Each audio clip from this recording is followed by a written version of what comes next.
ओम शांति। आज हम बात करेंगे परमात्मा के साथ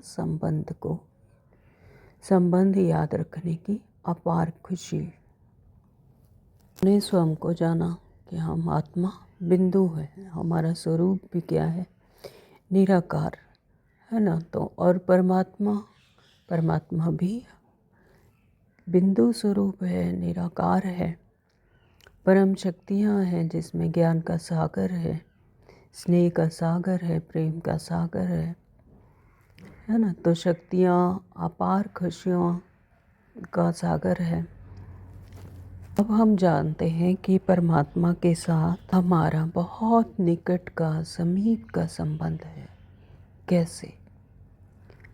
क्योंकि वही हमारा परम पिता, सत्य पिता, परम शिक्षक, परम सद्गुरु है। लेकिन आज स्थूल दुनिया में मनुष्य चोले में इस परम सत्य संबंध की ना तो कोई जानकारी है, ना ही खुशी है ना। अगर हम संसार में ये देखते हैं कि कोई धनवान का जो पुत्र होता है तो उसे बहुत नशा रहता है कि मैं एक बहुत धनी आदमी का पुत्र हूँ।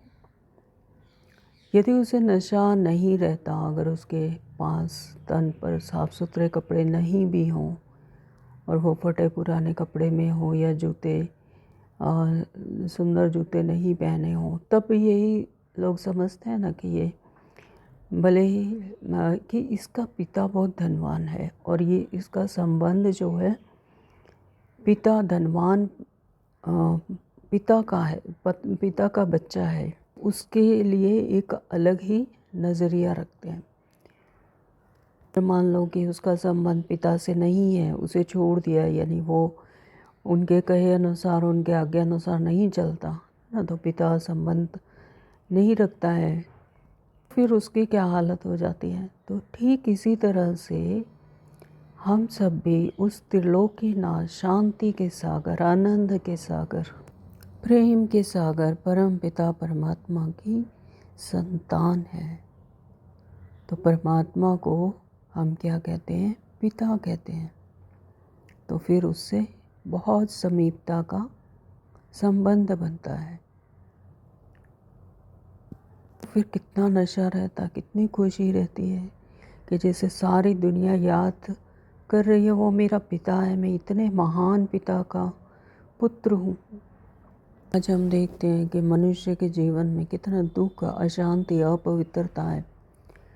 तो उन सब को देखकर क्या कंक्लूज़न निकलता है, क्या निष्कर्ष निकलता है कि आज मनुष्य का संबंध उस सुख शांति के दाता परम पिता परमात्मा से, जो कि हमारा सत्य पिता है, उससे टूटा हुआ है।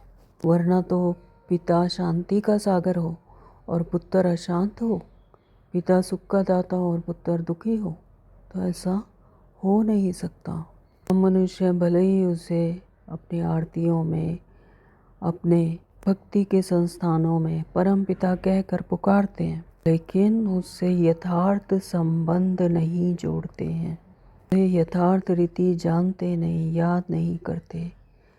तो कैसी अजीब बात है ना कि आज मनुष्य अपनी विनाशी देह के संबंधियों को जानता है, पहचानता है, उन्हीं को याद में भी रखता है, उनके ही संबंध के नशे में रहता है। लेकिन परम पिता परमात्मा, जिससे कि हमारा सत्य रिश्ता है, स्थायी और संपूर्ण सब प्रकार की प्राप्ति है, उसे हम भूल जाते हैं। मैं स्वयं ही तो कहती आई है ना कि यह संसार एक मुसाफिर खाना है। तो स्पष्ट है कि आत्माएं किसी और धाम के यहाँ से आई है।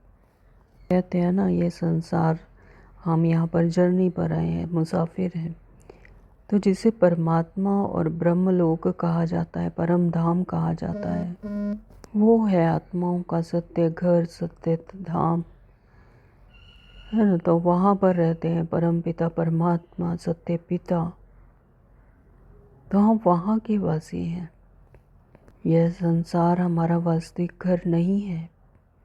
हमारा वास्तविक घर परम धाम है, जहाँ के हम रहवासी हैं, हम आत्माएं वहाँ पर बिंदु स्वरूप में, साइलेंस स्वरूप में रहती हैं।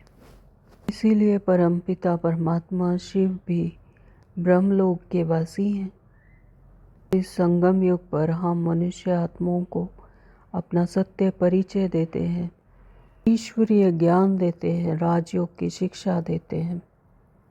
पिता और शिक्षक कभी सर्वव्यापी तो नहीं होते हैं ना। जब मनुष्य कहते हैं कि यह संसार तो चिड़िया का रैन बसेरा है, ना घर तेरा है ना मेरा है, कहते आए हैं ना, तो अब भला यह संसार परमात्मा का घर कैसे हो सकता है? परमात्मा तो ज्योति स्वरूप, बिंदु स्वरूप, निराकार है, जन्म मरण से न्यारा है, सुख दुख से न्यारा है। अब कई प्रश्न करते हैं कि परमात्मा सर्वव्यापक नहीं है तो वह सर्वज्ञ कैसे है, सर्वज्ञता कैसे है? देखो, हम जानते हैं कि जैसे अगर किसी को ज्ञान अधिक है ना, तो उतना ही वो लंबा चौड़ा हो, ऐसा ज़रूरी तो नहीं। कि हम देखते हैं कि दो मनुष्य हैं और एक को ज़्यादा ज्ञान है और एक को कम है, तो दोनों तो लेकिन एक जैसे ही है। आत्मा का साइज़ तो चेंज नहीं होता, अंतर नहीं होता। दोनों आत्माएं हैं, दोनों ही बिंदु स्वरूप है, एक जैसी हैं देखने में, है ना। तो वैसे ही परमात्मा भी ज्ञान विचार से सर्व महान है, परम है, सुप्रीम है, लेकिन वो बिंदु स्वरूप है, हम आत्माओं की तरह ही, है ना। तो वो सर्वशक्तिवान है, सुप्रीम है, इसलिए तो परमात्मा है। फिर दूसरी बात है कि के तौर पर अगर हम देखें कि अगर किसी कमरे में क्या क्या पड़ा हुआ है, कोई वस्तु पड़ी हुई है ना, टेबल पड़ा है, कुर्सी पड़ी है, या बिछौना पड़ा हुआ है, या टीवी लगा हुआ है, कौन कौन बैठा हुआ है, तो इस बात को जानने के लिए यह आवश्यक तो नहीं है कि जानने वाला मनुष्य जो उसे जानना चाहता है कि वो भी कमरे के जितना बड़ा हो जाए, है ना। तो यह तो ज़रूरी नहीं है। कमरे में रखी हुई हर चीज़, वस्तुएं जो है वो उस बैठे हुए मनुष्य से व्यापक है, लेकिन वो देख सकते हैं। कमरे में बैठा हुआ व्यक्ति उस सारे कमरे की वस्तुओं को अपनी आँखों से, अपनी आँखों की छोटी छोटी पुतलियों से देख सकता है। जैसे अंतरिक्ष यान में बैठा हुआ एक यात्री, वैज्ञानिक सारी पृथ्वी को और साइंस के आधार पर अंतरिक्ष यान को भी देख सकता है। रिमोट कंट्रोल उसके हाथ में है। अब रिमोट कंट्रोल को यूज़ करने वाला वैज्ञानिक यान को कंट्रोल भी कर सकता है और देख भी सकता है ना। तो ये इस बात की आवश्यकता नहीं है कि वो देखने वाले की दृष्टि इतनी व्यापक हो कि वो बाहर तक देख सके। उसकी बुद्धि ठीक समझती है तो वो नेत्रों से सब कुछ देख सकता है। के नेत्रों में कोई रोग ना हो, वस्तुओं के बीच में कोई बाधा ना हो, रुकावट ना हो, आवरण आदि पर्दा ना हो।